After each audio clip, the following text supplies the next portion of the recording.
Hello and welcome to Rockingham County 411. And we have some good news to share with you today. We have Donna Atkins of Eden. Donna, tell us about your good news. Well, I'm going to tell you how about the coronavirus, and it's more serious than people think it is, and they need to take the necessary precautions and take it more serious. Now, you are a certified CNA, Right. okay? Certified nursing assistant. And you work in Eden, I work at the Bryan Center. okay? And tell us your story. Well, it's only been about a month or so ago that I had the coronavirus, and when the first came out with the coronavirus, the Bryan Center took the necessary steps. I mean, we closed the doors to the public. No family members were visiting. We all wore masks, gowns, gloves, the shields, the whole 9 yards. But somebody still brought it into the facility, and then it just went through the whole entire building. So, And, what were your first thoughts when you received your diagnosis? Well, I was having symptoms before I was diagnosed, but you had to wait for the test to come back, and they were testing every week. But I first started just feeling real weak, and I just knew that something was wrong. And it's almost like having the flu. If you ever had the flu, that's kind of how it starts, except the weakness is just unbelievable. I literally could not do 20 steps. That's how weak I was. And I called my manager and told her, well, I started running a fever, just out of the blue. Temperature shot up to 103. And I knew then that either I had the flu or I had the corona. And so I called out, and then the next day my test came in that said I had it. But they quarantined us, and but I was really sick for the first 3 days with the high fever, and then I had like a rash, almost like a chicken pox type rash, and they call it the COVID rash, but it's sort of like a chicken pox, and it's real itchy, and but I couldn't eat, I couldn't do anything for the first 3 days, and then finally the temperature went away, and I could get up and eat a little something, but the weakness still remained. I mean, just in my legs. I didn't have the breathing problems until I went back to work, but the weakness was really bad. So you were taking medication? Only Tylenol, and I was having problems, felt like it was affecting my kidneys, so I got my daughter to go get me some cranberry juice and stuff, and I just drank a lot of juices and waters, and try to keep myself hydrated. And that's the only thing you can do. I questioned, should I go to the emergency room, but it's a pandemic, so they don't really want you in the emergency room. And there really is nothing that they can give you for it, so you just have to kind of endure it and let it work itself out. Now, I know some of the girls I worked with, some of them didn't have any symptoms at all, not even a temp. And then we had some that were really sick, and I know one instance where the girl still hasn't come back to work, and it's been over 3 months. So, and the long-lasting effect of it, nobody really knows. And when I went back to work, I questioned myself if I really needed to go back, because I still was so weak, and I didn't know what I was getting myself into. But I had made a promise that I was going to do it, So I went, but the first few days, it was like all I could do to just walk in the building. And then I found out real quickly after I did a couple of rooms, I was completely short of breath. And then I was kind of worried that if this continued, I would have to quit my job. But, and then still, at times, I'm short of breath.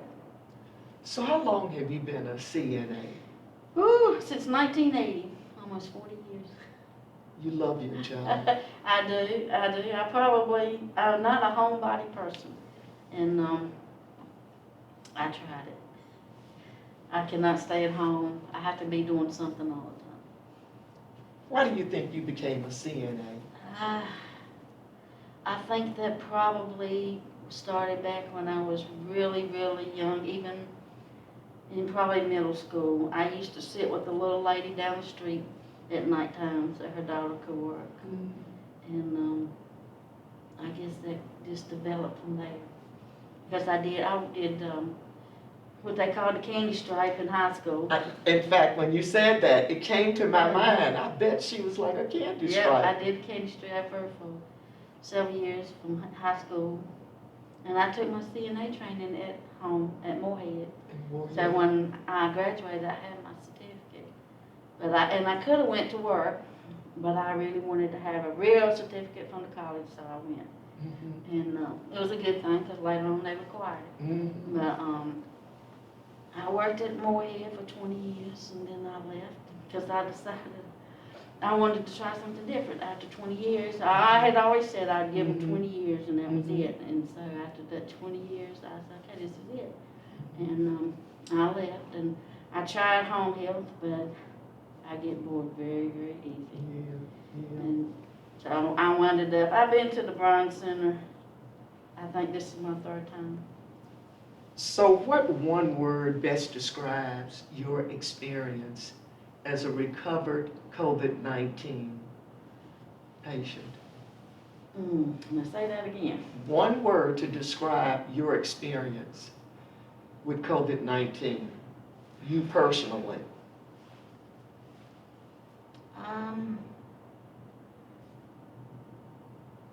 Life altering. Life altering. Yeah. Okay. You look at things different.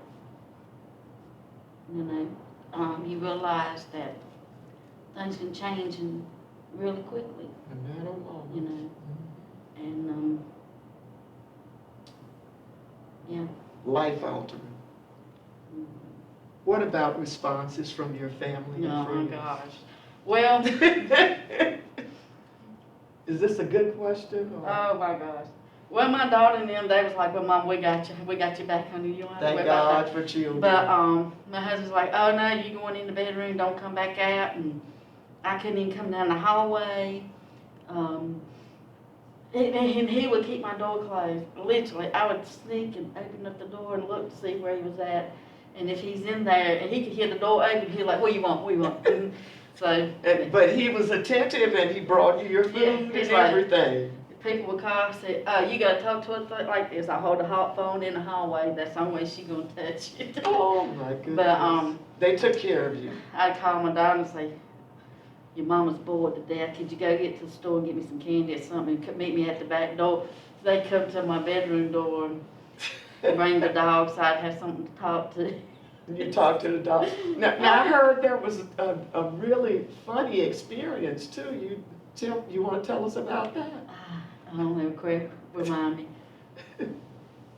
About you were thinking about trying to escape. Yes, I was going to escape. I told my daughter, I said, no, look, if your daddy is in the living room, I'm going to come out this sliding glass door and walk around the house. I sit on the front porch.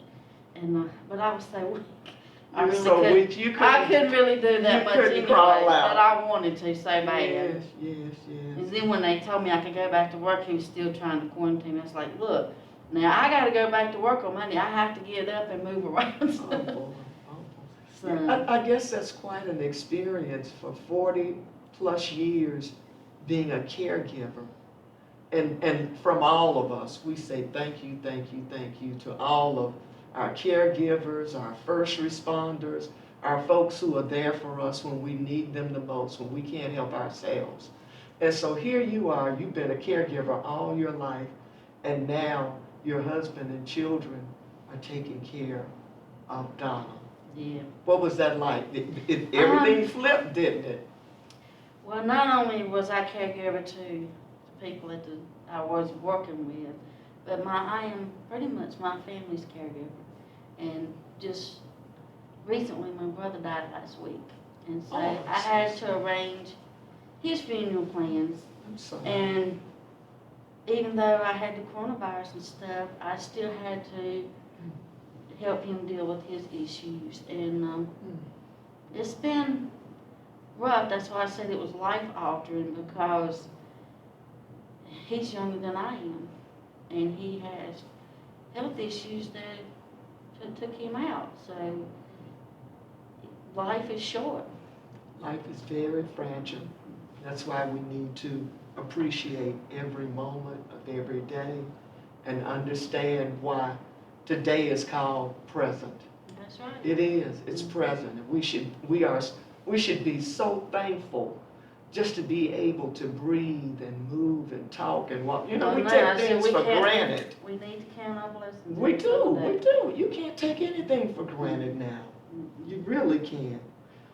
We talked about the challenges, what was memorable. Where did you find the strength to go on with all that was going on? Just prayer.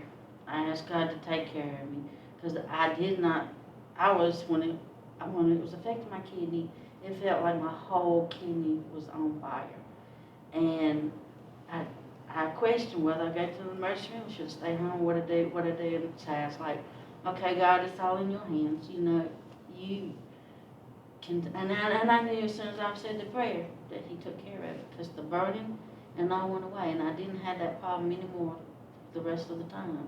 My temperature went away, and I know he healed me, because if it wasn't for the grace of God, I probably wouldn't have got out of that bed.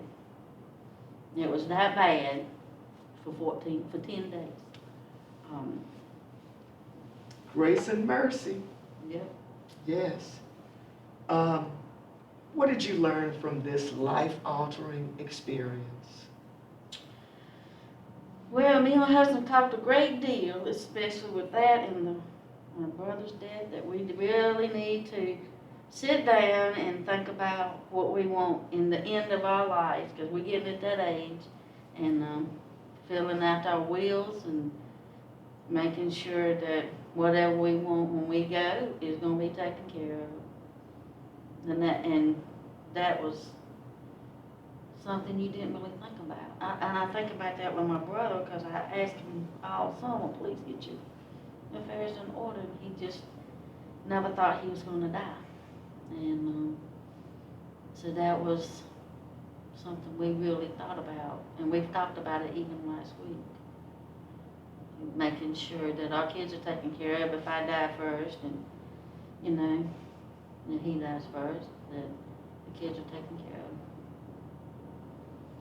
Well, we're thankful that you are still here, and your husband and your family are doing well, and just think about the beautiful memories that you have spent with your brother.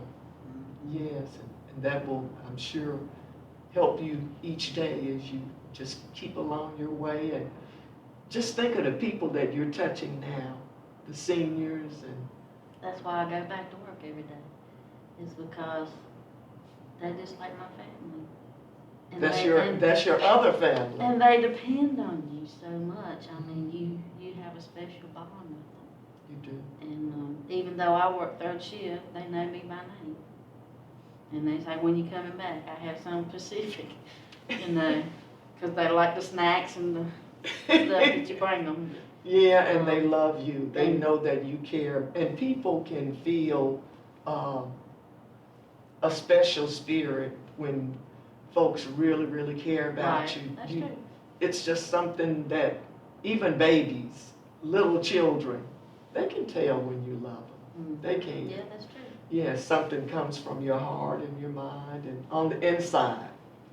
So thank you for what you're doing with the seniors where you work, and thank you for sharing what you shared with us today. Is there anything you'd like for folks here in Rockingham County to know? Nothing except wear your mask, do your hand sanitizers, and social distancing, and keep in mind, I mean, it can kill you, or it can make you to where you cannot go to work on Monday morning if you survive it, because it affects the lungs so bad. And you just don't never know, and you just don't want to take a chance with your family and stuff to even think about bringing it home. You don't want to play Russian roulette with your No. life. That's true. This is not the kind of gamble any of us want to take. We want to thank you, Donna. Thank you. God bless you and your family, and continued health and complete healing as you just claimed, and you declared it and decreed That's it. right. And wow, that's a beautiful, beautiful good news story. That's the best good news story I've written all year. No, thank you. Thank you so much, and just stay healthy and take care of the folks that you take care of at the Bryan Center. Take care of your family, and tell your husband you're not going to try to escape again. We've been talking today with Donna Atkins. Mrs. Atkins is a certified nursing assistant, and she is a survivor, and she made it, and we are so thankful, and we're going to all heed the suggestions and the tips that you've given us today. Thank you so much for sharing some real good news here with Rockingham County. Rockingham County 411, we share good news because you're in a good place.